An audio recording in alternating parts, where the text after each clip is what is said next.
Hello everyone. 22 मई 2020 की सुबह RBI governor द्वारा की गई प्रेस कॉन्फ्रेंस के कुछ मुख्य अंश। आरबीआई गवर्नर ने बताया कि 2 महीने के लॉकडाउन से देश में आर्थिक गतिविधियों पर बड़ा असर पड़ा है। उन्होंने बताया कि इंडस्ट्री वाले टॉप 6 राज्यों के ज़्यादातर इलाके रेड और ऑरेंज जोन में हैं। उन्होंने बताया कि इन राज्यों की इंडस्ट्रीज का आर्थिक गतिविधियों में 60% योगदान होता है। आरबीआई गवर्नर ने बताया कि कोविड-19 से दुनिया की इकोनॉमी को बड़ा नुकसान हुआ है। डब्ल्यूटीओ के अनुसार भी दुनिया में कारोबार इस साल 13 से 32% तक घट सकता है। आरबीआई ने कहा कि देश में मांग में भारी गिरावट देखी जा रही है। बिजली और पेट्रोलियम प्रोडक्ट्स की खपत में कमी आई है। आरबीआई गवर्नर ने बताया कि 15,000 करोड़ रुपए का क्रेडिट लाइन एक्सिम बैंक को दिया जाएगा।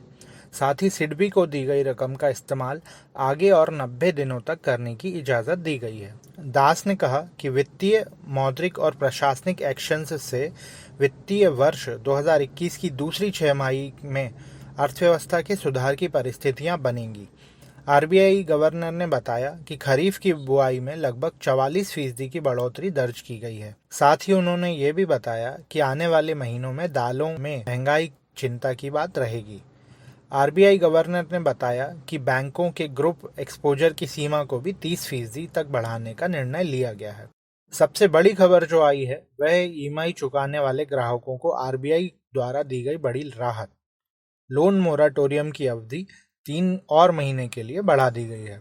अब उधारकर्ता 31 अगस्त तक उठा सकेंगे लोन मोराटोरियम का लाभ। आगे आरबीआई गवर्नर ने बताया कि मोराटोरियम की सीमा बढ़ाकर 6 महीने कर दी गई है, जो कि पहले 3 महीने थी।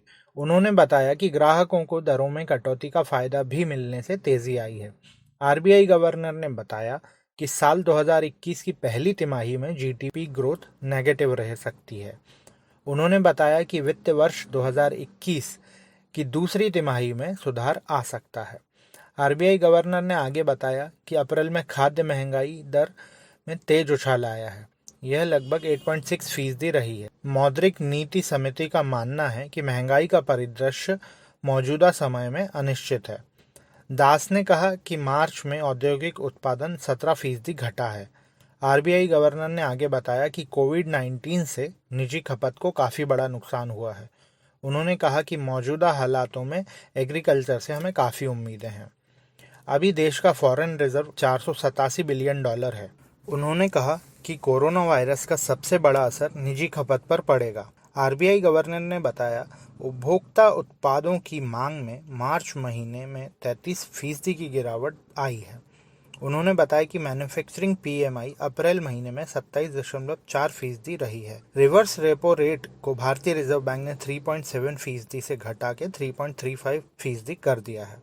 भारतीय रिजर्व बैंक ने रेपो रेट में भी 0.40% की कटौती की है, जिससे कि लोन की ईएमआई का बोझ थोड़ा कम होगा। इस साल की शुरुआत में फरवरी की मौद्रिक नीति की बैठक के बाद से आरबीआई ने जीडीपी के 3.2% के बराबर फंड अर्थव्यवस्था में डाला है, ताकि लिक्विडिटी से जुड़ी परिस्थितियों को आसान बनाया जा सके और रिजर्व बैंक व भारत सरकार आगे ऐसे ही आर्थिक सुधार ला सकेगी, जिससे कि भारतीय अर्थव्यवस्था को संभाला जा सके।